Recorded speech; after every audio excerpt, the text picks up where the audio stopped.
ক্বালা রাসূলুল্লাহ সাল্লাল্লাহু আলাইহি ওয়াসাল্লাম, নবীজি বলেন, মা বাসাল্লাহু নাবিয়্যান ইল্লা রাআল গানাম। আল্লাহ পাক রব্বুল আলামিন এমন কোন নবী দুনিয়াতে পাঠান নাই যে নবী মেষ চড়ায় নাই, ছাগল চড়ায় নাই। যত নবী দুনিয়াতে পাঠাইছে সবাই মেষ চড়িয়েছে, ছাগল চড়িয়েছে। ক্বালা আসহাবুহু, সাহাবারা বললেন, ইয়া রাসূলুল্লাহ ওয়া আনতা, আপনিও কি মেষ চড়িয়েছেন? নবীজি জবাব দেয়, কুনতু আরআহা আলা করারিত লি আহলি মক্কা, আমি কয়েক দিরহামের বিনিময়ে পারিশ্রমিকে আমি মক্কাবাসীর ছাগল চড়াইতাম। আমি হালাল পারিশ্রমিকে মক্কাবাসীর ছাগল চড়াইতাম, মেষ চড়াইতাম। হালাল উপার্জনের জন্য নবীজি বলেন আমি মেষ চড়াইতাম। তাহলে হালাল উপার্জন করতেন নবীজি মেষ চড়িয়ে, কারণ রসুলদের খাদ্য হালাল হতে হবে। আমাদের নবীও বলেন যে আমি উপার্জন করতাম কিভাবে, মেষ চড়াইতাম, এর বিনিময়ে আমি কয়েক কিরাত দিরহাম পাইতাম। তাহলে নিজের উপার্জিত এই হালাল ইনকামটা, এটা যত কষ্টকর হোক, এটা যদি হালাল হয়, এটার মধ্যে আলাদা একটা শান্তি আছে। সহিহ বুখারী 2072 নম্বর হাদিসের বর্ণনা।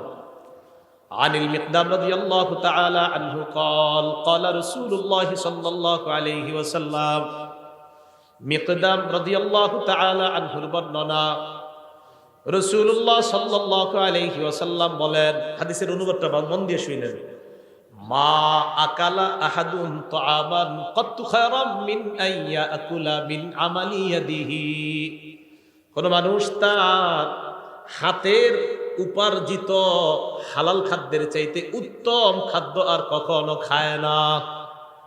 কোন মানুষ নিজের হাতের, নিজের কষ্টের উপার্জিত হালাল খাদ্যের চাইতে দামি খাদ্য, পবিত্র খাদ্য, এত উত্তম খাদ্য আর মানুষ খায় না। মানুষের কষ্টের হালাল উপার্জিত খাদ্যটা এটা এতটা দামি। পরে কি কয় দেখেন, وإن نبي الله داود عليه الصلاة والسلام كان يأكل من عمل يده, আল্লাহ নবী দাউদ আলাইহিস সালাতু ওয়াস সালাম নিজের হাতের উপার্জিত, এই উপার্জিত ইনকামের পর ওই ইনকাম দিয়ে তিনি হালাল খাদ্য গ্রহণ করতেন। এর মানে নবী দাউদ নবীও নিজের কষ্টার্জিত হালাল খাদ্য গ্রহণ করতেন। এই হাদিস থেকে বুঝলাম আমাদের হাতে হালাল খাদ্য উপার্জন, আমাদের হাতে হালাল উপার্জনটা এবং এটা দ্বারা হালাল খাদ্য সঞ্চয় করা, এটা হলো সবচেয়ে উত্তম। নবী দাউদ আলাইহিস সালাতু ওয়াস সালাম উনিও নিজের হাতে কামাই করতেন, এই সঞ্চয়কৃত ওনার অর্থ দিয়ে উনি জীবিকা নির্বাহ করতেন। বুখারী শরীফের 2074 নম্বর হাদিসের বর্ণনা। আন আবি হুরায়রা রাদিয়াল্লাহু তাআলা আনহু قال قال رسول الله صلى الله عليه وسلم, নবীজি বলেন, লা আইয়াহতাতিবা আহাদুকুম হুজমাতান আলা যহরিহি খায়রুল লাহু মিন আইয়াসআলা আহাদান ফায়ুতিয়াহু আও ইয়ামনাআ। কি কয় দেখেন, নবীজি বলেন তোমাদের কোন ব্যক্তি কাঠের বোঝা পিঠের মধ্যে বহন করা ওই ব্যক্তির চাইতে উত্তম যে ব্যক্তি অন্য কারো কাছে ভিক্ষা চায়। কারো কাছে ভিক্ষা চায়, যার কাছে ভিক্ষা চায় সে দিতেও পারে, নাও দিতে পারে।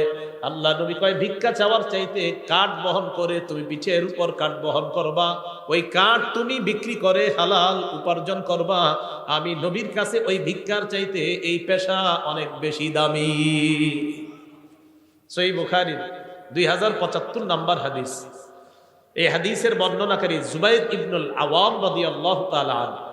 আনি জুবাইর ইবনুল আওয়াম রাদিয়াল্লাহু তাআলা আনহু قال قال رسول الله صلى الله عليه وسلم لا ان ياخذ احدكم احبله خير له من ان يسال الناس। কি কয় দেখেন, তোমাদের কোন ব্যক্তি রশি নিয়ে জঙ্গলে যাইবা, যাওয়ার পর লাকড়ি সংগ্রহ করবা, ওই লাকড়ি রশি দিয়ে বাঁধার পর ওই লাকড়ি বিক্রি করে হালাল উপার্জন করবা, এটা মানুষের কাছে চাওয়ার চাইতে অনেক দামি। তাহলে হালাল উপার্জন অন্য কারো কাছে ভিক্ষা করার চাইতে অনেক দামি। দুইটা হাত ভালো আছে, এই ভালো আছে, দুই হাত পা সব সুস্থ, আপনি ভিক্ষা করার চাইতে হাতে কোনো কাজ টাজ করে হালাল উপার্জন করা, এটা নবীজি দামি উপার্জন বললেন। আমার সাথে একটা বাংলা বলেন, বলেন ভালো মানুষের জন্য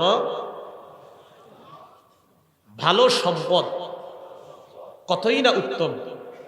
আবার বলেন, ভালো মানুষের জন্য ভালো সম্পদ কতই না উত্তম। এবার একটা হাদিস শুনেন, আল আদাবুল মুফরাদিন, ইমাম বুখারীর লেখা 299 নম্বর হাদিস। আমর ইবনুল আস রাদিয়াল্লাহু তাআলা আনহুর বর্ণনা, তিনি বলেন, বাসাইলাইয়ান নবী সাল্লাল্লাহু আলাইহি ওয়াসাল্লাম, আমর ইবনুল আস রাদিয়াল্লাহু তাআলা আনহু বলেন, আল্লাহ নবী আমার কাছে সংবাদ পাঠিয়েছেন, ফাআমারানি আন আকুযা আলাইয়া সিয়াবি ওয়া সিলাহি সুম্মা আতিহি, আমি যেন যুদ্ধের পোশাক পরে অস্ত্রে শস্ত্রে সুসজ্জিত হয়ে আল্লাহ নবীর কাছে আসি, এই সংবাদ আমার কাছে পাঠাইছেন। আমর ইবনুল আস বলেন, ফাআলতু ফাআতাইতুহু ওয়া হুয়া ইয়াতাওয়াদ্দা, আমি যুদ্ধের পোশাক পরলাম, অস্ত্রে শস্ত্রে সজ্জিত হয়ে আল্লাহ নবীর কাছে গেলাম, গিয়ে দেখি আল্লাহ নবী ওযু করে। নবীজির কাছে যাওয়ার পর ফাসআদা ইলাইয়াল বাসার, নবী আমার দিকে এইভাবে মাথা উঠায়া ভালোভাবে তাকাইলেন, গভীরভাবে আমাকে দেখলেন। আবার বলছি, আমি নবীজির কাছে গেলাম, নবী ওযু করতেছে, আমি যাওয়ার পর নবী গভীরভাবে আমার দিকে তাকায় রয়েছে অনেকক্ষণ। সুম্মা তাআ, এরপর মাথা নিচে নামাইছে। এরপর আল্লাহ নবী আমাকে বলেন, ইয়া আমর, ইন্নী উরিদু আন আবআসাকা আলা জাইশিন ফায়ুগনিমুকাল্লাহ, আমি তোমাকে একটা সেনাবাহিনীর প্রধান বানিয়ে পাঠাইতে চাই। আমার আশা ওই বাহিনীর সাথে যাওয়ার পর যুদ্ধ করবা, আল্লাহ অনেক গনিমতের মালের মালিক তোমাকে বানাবেন। আমর ইবনুল আস এটা যখন শুনলেন, নবী বললেন, ওয়া ইন্নী আরগাবু লাকা মিনাল মালি সালিহা, আমার আশা তোমার যেন কিছু ভালো সম্পদ অর্জন হয়, এটা আমার আশা। আবার বুঝবেন, নবীজি বললেন, আমর, আমার আশা তোমার যেন কিছু ভালো মাল হয়, সম্পদ হয়, এটা আমার আশা, তাই তোমাকে আমি যুদ্ধে পাঠাইতেছি, এবং আমার আশা এই যুদ্ধে আল্লাহ তোমাকে অনেক নিয়ামত দান করবেন। আমর ইবনুল আস বললেন, ইয়া রাসূলুল্লাহ, মা আসলামতু রাগবাতান ফিল মাল, হুজুর আমি তো সম্পদ অর্জন করার জন্য ইসলাম গ্রহণ করি নাই। সুবহানাল্লাহ। ইন্নামা আসলামতু রাগবাতান ফিল ইসলাম, আমি ইসলাম গ্রহণ করেছি ইসলামের আকর্ষণে। ফাকুনু মা রাসূলিল্লাহি সাল্লাল্লাহু আলাইহি ওয়াসাল্লাম, আমার আশা আমি ইসলাম গ্রহণ করার পর আল্লাহ নবীর সাথে থাকতে পারবো, এই আশায় আমি মুসলমান হইলাম। নবীজি বললেন, আমর, নি'মাল মালুস সালিহু লিল মারইস সালিহি, ভালো মানুষের জন্য ভালো সম্পদ কতই না উত্তম। সুবহানাল্লাহ। তুমি একজন ভালো মানুষ, তোমার জন্য ভালো সম্পদ হওয়া, এই ভালো মানুষের জন্য ভালো সম্পদ হওয়া কতই না উত্তম। তাহলে এটা আমার কথা না, এটা নবীজির কথা। ভালো মানুষের জন্য ভালো সম্পদ, এটা কতই না উত্তম। তুমি একটা ভালো মানুষ, তোমার জন্য ভালো সম্পদ হওয়া, এটা অনেক উত্তম, এটা অনেক নেয়ামতের। তাই আমি চাই কিছু হালাল সম্পদ, কিছু হালাল মাল তোমার হয়ে যাক। ভালো মানুষের হালাল মাল হওয়া এটা দোষণীয় না, বরং ভালো মানুষের ভালো সম্পদ হওয়া এটা কতই না উত্তম, এটা আল্লাহর পক্ষ থেকে তার জন্য নেয়ামত। আল্লাহ আমাদের সকলকে হালাল উপার্জন করার তৌফিক দান করেন। এবার আসেন হালাল হারামের ব্যাপারে কিছু কথা। হালাল উপার্জন বা হালাল খাদ্য খাওয়ার জন্য আল্লাহ আদেশ করেছেন। কে আদেশ করেছেন? এটা সব মানুষদেরকে আদেশ করেছেন। সূরা বাকারা 168 নম্বর আয়াতে আল্লাহ বলেন, ইয়া আইয়ুহান নাস কুলু মিম্মা ফিল আরদি হালালান তাইয়্যিবা, হে মানুষ, পৃথিবীর মধ্যে যা হালাল পবিত্রতা তোমরা খাও। এই আয়াত নাযিল হওয়ার পর সাদ ইবনে আবি ওয়াক্কাস রাদিয়াল্লাহু তাআলা আনহু আল্লাহ নবীকে বললেন, উদউল্লাহ লি আইয়াজআলানি মুস্তাজাবাদ দাওয়া, ইয়া রাসূলুল্লাহ, আল্লাহর কাছে দোয়া করেন আল্লাহ যেন আমাকে মুস্তাজাবুদ দাওয়া বানায়া দেয়। বলেন মুস্তাজাবুদ দাওয়া, বলেন। মুস্তাজাবুদ দাওয়া মানে দোয়া করার সাথে সাথেই কবুল হয়ে যাবে। নবীজিকে বললাম, হুজুর আপনি আমার জন্য দোয়া করেন যেন আমি দোয়া করার সাথে সাথেই আমার দোয়া কবুল হয়ে যায়, আল্লাহ যেন আমারে এমন বানায় দেয়। তো এদেরকে বলা হয় মুস্তাজাবুদ দাওয়া। বলেন কি বলা হয়? নবীজি বললেন, ইয়া সাআদ আতিব মাতআমাক তাকুন মুস্তাজাবাদ দাওয়া, সাআদ হালালটা পবিত্র করো, সাআদ খাবারটা পবিত্র করো, সাআদ খাবারটা পবিত্র করো, সাআদ হালাল খাদ্য খাও, তাকুন মুস্তাজাবাদ দাওয়া, পেটে হালাল ঢুকাও, তুমি মুস্তাজাবুদ দাওয়া হয়ে যাবা। পেটে যদি হালাল খাবার যায়, আল্লাহর কাছে যা বলবা আল্লাহ তাই কবুল করবেন। হালাল খাও, হালাল খাও, মুস্তাজাবুদ দাওয়া হয়ে যাবে। তাহলে বলেন দোয়া কবুলের জন্য শর্ত কি? খাওয়া হালাল, ভিতরে হালাল, হালাল ঢুকাইতে হয়।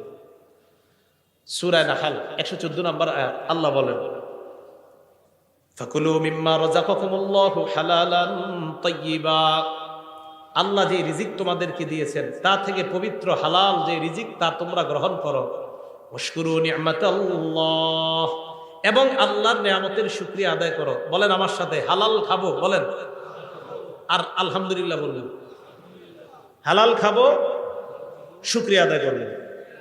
তো আল্লাহ বলেন তোমরা হালাল খাও আর শুকরিয়া আদায় করো, হালাল খাও, শুকরিয়া আদায় করো। আর হালাল খেয়ে যত শুকরিয়া আদায় করবেন তত আপনার নেয়ামত আল্লাহ পাক রব্বুল আলামিন বাড়িয়ে দিবেন। হালাল খাদ্যের জন্য আল্লাহর কাছে দোয়া করবেন। তিরমিজি শরীফের 2361 নম্বর হাদিসের বর্ণনা, ক্বালা রাসূলুল্লাহ সাল্লাল্লাহু আলাইহি ওয়াসাল্লাম, নবীজি বলেন, আল্লাহুম্মা জাআল রিজকা আলি মুহাম্মাদিন কুতা। নবীজি আল্লাহর কাছে দোয়া করতেন, আল্লাহ মুহাম্মদ সাল্লাল্লাহু আলাইহি ওয়াসাল্লামের পরিবারের জন্য জীবন ধারণের উপযোগী হালাল খাদ্যের ব্যবস্থা করে দেন। সুখী মানুষের তিনটা অবস্থা নবী বলছেন।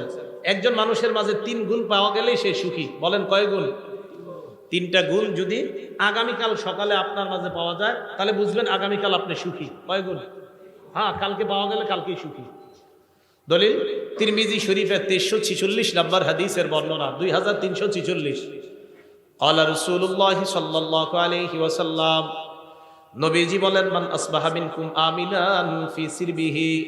তোমাদের মধ্যে কোনো মানুষ যদি সকাল অবস্থা হয় এমন অবস্থায় তার পরিবার নিয়ে সে নিরাপদে আছে। 1 নাম্বার, তোমাদের মধ্যে যদি কারো সকাল এমন অবস্থায় হয় সে পরিবারের মধ্যে নিরাপদ, পরিবার সহ পুরা নিরাপদে আছে। 1। 2 নাম্বার, মুআফান ফি জাসাদিহি, শরীরটা সুস্থ আছে। 3 নাম্বার, ইনদাহু কুতু ইয়াউমিহি, তার কাছে একদিনের খাদ্য আছে।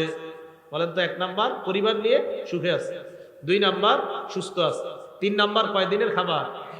নবীজি বলেন, কাআন্নামা হিজাত লাহুদ দুনিয়া, এই ব্যক্তির জন্য কেমন যেন পুরা দুনিয়ার সব কল্যাণ জমা করা হয়েছে। এই জন্য হালাল খাবেন আর দোয়া করবেন, হালাল খাবেন আর দোয়া করবেন। আরেকটা, হালাল খাবেন আর শুকরিয়া আদায় করবেন। আর আল্লাহ তো বলছে শুকরিয়া আদায় করবা, আমি আল্লাহ নিয়ামত আরো বৃদ্ধি করে দিব। আল্লাহ আমাদেরকে হালাল খাদ্য খাওয়ার তৌফিক দান করেন। সূরা তাহা 81 নম্বর আয়াতে আল্লাহ বলেন, কুলু মিন তাইয়্যিবাতি মা রাযাকনাকুম, আমি তোমাদেরকে যে খাদ্য দিয়েছি তার মধ্যে পবিত্র যেটা, এটা তোমরা খাও, পবিত্র খাদ্য তোমরা খাও। সূরা ইউনূসের 59 নম্বর আয়াতে আল্লাহ বলেন, কুল আরাআইতুম মা আনজালাল্লাহু লাকুম মিন রিজকিন ফাজআলতুম মিনহু হারামান ওয়া হালালা। নবী আপনি বলেন, তোমরা কি ভেবে দেখেছো আল্লাহ তোমাদের জন্য যে রিজিক নাজিল করছেন ওই রিজিকের কিছু অংশ তোমরা হালাল বানাও আর কিছু অংশ তোমরা হারাম করছো। এই যে তোমরা হালাল করো আর হারাম করো, আল্লাহু আযিনা লাকুম, এই আদেশ কি আল্লাহ তোমাদেরকে দিয়েছেন? আম আলাল্লাহি তাফতারুন, নাকি তোমরা আল্লাহর নামে মিথ্যা অপবাদ দাও? এই আদেশ কি আল্লাহ তোমাদেরকে করেছেন কিছু হালাল কিছু হারাম করার জন্য, নাকি আল্লাহর নামে তোমরা মিথ্যা অপবাদ দাও?